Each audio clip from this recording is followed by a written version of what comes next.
Welcome to this explainer. Today, we're going to demystify the core engine of machine learning. If you follow AI at all, you've probably heard a ton of buzzwords that make the whole field sound almost mystical. But today, we're tearing it all down. Like a piece of machinery, we're popping the hood, pulling out the engine, and looking exactly at how those gears actually turn. So, let's just tackle the elephant in the room right away. Machine learning sounds like magic, doesn't it? It kind of conjures up this image of a digital brain sitting there, pondering the universe. But what's really going on under the hood? As we'll see from our source text, machines absolutely do not learn the way you and I do. What they're really doing is simply finding a mathematical formula, which, when applied to some training data, spits out the desired outputs. The real question is, how do they find that formula? We've got a highly structured journey ahead to answer that. Here is our roadmap. 1. Anatomy of an algorithm. 2. The 3 building blocks. 3. What is gradient descent? 4. Stepping down the slope. 5. Epochs and learning rates. And finally, 6. Upgrading the descent. This is going to guide us logically from the basic nuts and bolts all the way to the advanced navigation techniques used in modern AI. Okay, part 1. Anatomy of an algorithm. Remember, not magic, just mechanics. Let's start our teardown. The absolutely crucial point here is that algorithms aren't thinking. They are meticulously structured to find optimal mathematical solutions. When you strip away all the hype, any learning algorithm is really just trying to fit a line to some data, or maybe draw a boundary between a few different categories. They do this by translating the real world into numbers, and then turning those numbers into a pure optimization problem. It's mechanics, plain and simple. Moving into part 2, the 3 building blocks, the actual engine teardown. Whether you're looking at a basic linear regression or a highly complex support vector machine, if you look closely enough, you will always find exactly 3 components that make up virtually any learning algorithm. It's like a dependent chain. First, we have a loss function. Think of this as a gauge telling the machine exactly how wrong its current prediction is. Second, we have an optimization criterion. This sets the overarching goal based on that loss function. And usually the goal is pretty straightforward. Minimize the loss. Because, hey, nobody likes losing, not even a machine. And third, we have the optimization routine, which is the actual procedure the algorithm runs, using the training data to find that winning solution. Which brings us to part 3. What is gradient descent? Let's meet the navigator. So, if the loss function is the map showing where the errors are, the optimization routine is the explorer actually trying to find the best location.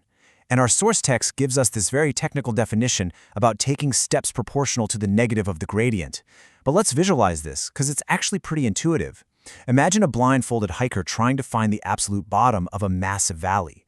Because they're blindfolded, they can't just look around and see the bottom. Instead, they literally just feel the downward slope of the ground beneath their feet. They feel around, and they take a step in the direction that goes down the steepest. That downward slope they're feeling, that is the negative of the gradient. And this perfectly illustrates why this works so incredibly well for certain models, like linear regression. These models have what's called a convex function for their optimization criterion. Just picture a perfect smooth bowl. When the landscape is convex like that, our blindfolded hiker is mathematically guaranteed to eventually find the absolute bottom, the global minimum, no matter where on the edge of the bowl they start. There are no fake bottoms, no weird false valleys to get stuck in. It's a straight shot to the bottom. All right, part 4, stepping down the slope. Let's look at the mechanics of this descent. We know the core concept now, but how does the machine literally feel the ground? Well, please don't let the dense calculus intimidate you here. The partial derivatives are really just the machine asking one simple question: which way is down? For every parameter in the model, let's say a weight we'll call W and a bias we'll call B, the algorithm calculates the partial derivative of the loss function. Through the mathematical chain rule, it gets a value that represents the exact steepness of the slope. Then, it simply subtracts a portion of that value from the current parameter. Boom, it just took a step downhill. When you actually look at the Python code for this from our source material, this incredibly complex-sounding descent is remarkably straightforward in practice. It's literally just a loop. For a set number of times, the code loops through the training data, calculates the slope using those partial derivatives, and updates the W and B variables over and over and over again. It's just simple arithmetic subtraction happening inside a loop. Moving to part 5, epochs and learning rates, the iterative journey. So every step our hiker takes, requires specific instructions. The machine needs to know exactly how far to step. This brings us to the learning rate, which you'll often see denoted by the Greek letter alpha. This controls the size of the update step, and honestly, setting this value is an absolutely crucial job for a data scientist. Think about it. If the learning rate is too big, the hiker takes these massive, wild leaps and might step entirely over the bottom of the valley, just bouncing back and forth on the canyon walls. But if it's too small, they take tiny millimeter-sized shuffles, and it's literally going to take forever to reach the bottom. And how exactly do we track time on this journey? We use epochs. An epoch is simply one complete pass through all the training examples in your dataset. During training, we just repeat these epochs. We check the map, we update our parameters, again and again. Typically, we just keep going until the values of our parameters stop changing much from one epoch to the next. When those changes become completely minuscule, it's a signal that our hiker has finally reached the flat bottom of the valley and the journey is complete. Finally, Part 6, Upgrading the Descent. Let's look at some modern AI navigators. Now, standard gradient descent is a beautiful concept, but let's be real, it's a bit slow. For the massive datasets used in modern AI, which can easily have millions of parameters, doing a full pass over all the data just to take one single step is painfully inefficient. So engineers had to give our navigators some serious upgrades. The first major one is stochastic gradient descent, or SGD. While standard gradient descent uses the whole dataset to calculate the exact perfect slope for a single step, SGD speeds things up by approximating the gradient using much smaller subsets, or batches, of the data. By using these batches, SGD sacrifices a tiny bit of precision on a step-by-step basis, but in return you get a massive boost in computational speed.